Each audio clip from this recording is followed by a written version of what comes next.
What's that? Your mic's not on? Mic check, one, There you two, go. three. You weren't holding it close to your mouth. Okay, so you had to make some roster moves, get another punter in here. What does that mean for Tress for Friday? Well, it means Tress is going to play, but he'll be the primary holder. Okay, so he's going to hold for the kicking operations. No, I told you, was I honest or not? Right? Well, you didn't ask for context. You just asked, is he going to play or not? And I said, yes, he'll play. If you had said, is he going to punt, then I could have said no. He's a punter. I know, but he's also our primary holder for the operation. And that's probably the biggest thing that has to be. If anything's going to be good, it's got to be the operation. So he will. Only thing he'll work on will just do the operation. But he is getting better. You know, he's done some more movements in terms of simulating the kicks right now. So it's just a matter of time. And some of us understood the holding part. So, but is there any? I got two more questions. Yeah. Is there any concern for beyond this week No, with him? there really shouldn't be. You know, the progress he's made the last couple of days has really kind of put everybody's mind at ease. But, you know, we don't want him to all of a sudden start having to kick, you know, after, you know, saying, oh, I feel great, and then you go out and have him kick. So everybody just feels this is the safest move right now. And then last thing on Eric Bieniemy, you know, you spent a lot of time with him obviously through offseason in the spring. Is there anything that you've learned more about either the impact he's kind of making already or anything from the summer in these couple of weeks more about him?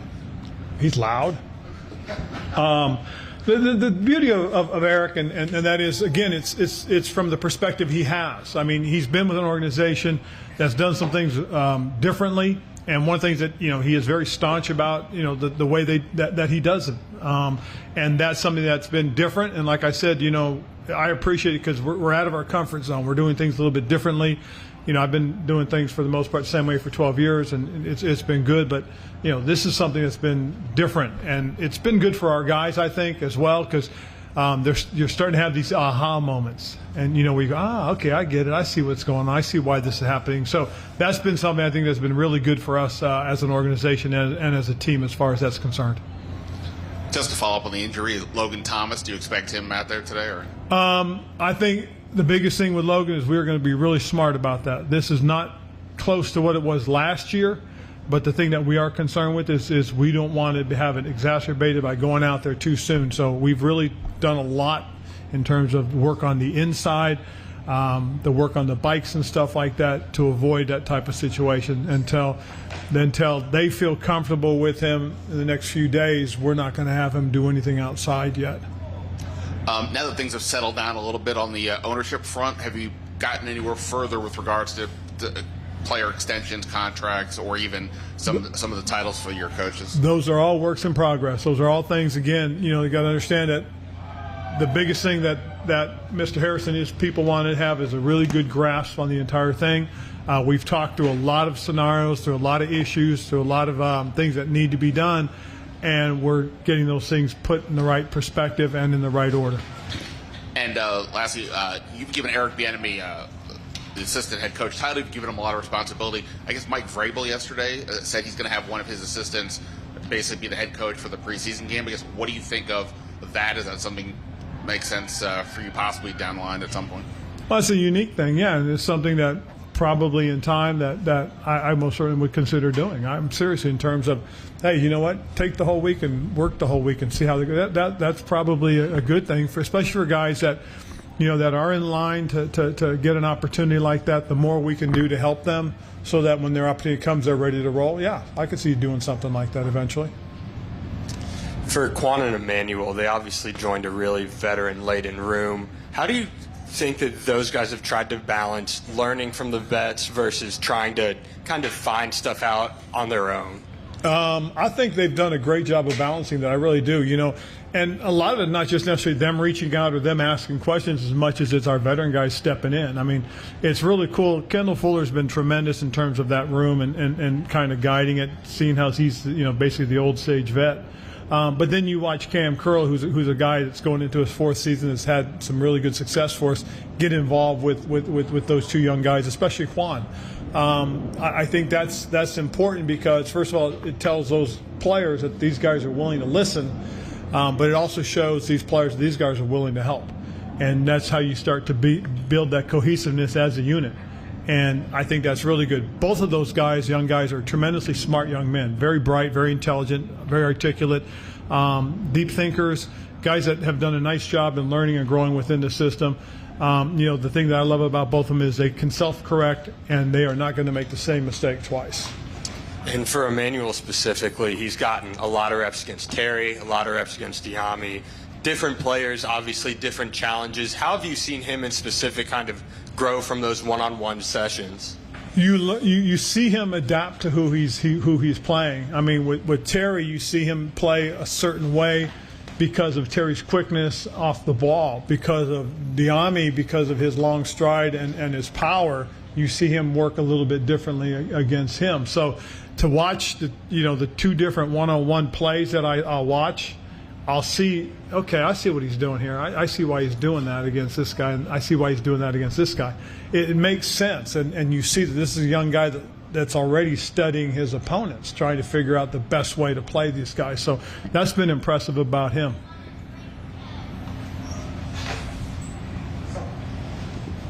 I don't know if you saw this, but the Bucks put out their first unofficial depth chart, and they listed Baker Mayfield or Kyle Trask as the starter. How laborious, perhaps, are these unofficial depth charts for you guys? I mean, we just kind of put them how we started training camp for the most part.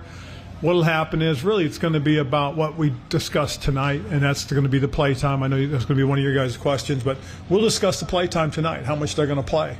And that's going to really give us a sense and feel for where we are with everybody. For the most part, we put it out because it's unofficial.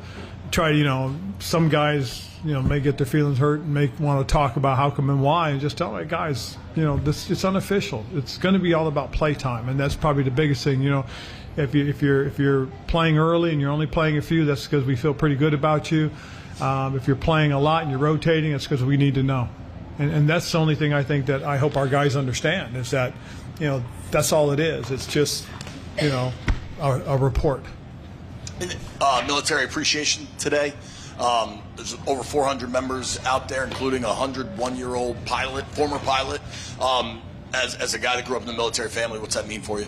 I think it's really cool, and this is really one of my favorite days in terms of training camp practice because, they come out here and they and again, to me, it's always been real interesting because they always turn around and tell you thank you, and I always tell them, hey, no, thank you guys for what you're doing, and it's kind of just who they are. They're some of our finest, so it's kind of neat to be able to give back to them and let them know how much we really do appreciate them. And just in case you're wondering, this is 7th Infantry, my hometown, Fort Ord, California. With Logan's calf, is it? I think last year you said it wasn't as bad as last year, but I think he said something along the lines last year of it was kind of related to getting used to his leg again. Yep. Did you get the sense that this one was maybe related to him bouncing back from the ACL? Or no, I think this one more than anything else is just a couple weeks ago or a week ago was the hottest week we've had, and I think because as much running as he does, as our tight ends do in this offense, I think it caught up to him a little bit. He's a little bit older guy, so we just got to be aware of that, be a little more careful. Do you think any of the guys who have been limited in team like Curtis or Emmanuel and Sadiq, would they play on Friday? It's trending that way. As long as they continue to improve and show that they're ready to go, we'll play them. And again, as I said, that'll be one of the things that we talk about tonight. Al Bellamy will be in, and we'll have Al's input as to what they feel and they think in the training room and the doctors feel. And that'll help also guide us in terms of, how much time, how many reps we expect guys to get. Does the change to one cut down day at the end change your practice strategy or your rep strategy when it comes to preseason games? Yes, it'll help us, because knowing that we're going to have a lot more bodies at the end, what we can do is we're going to increase the reps on our ones, knowing that they'll play very limited in the third game.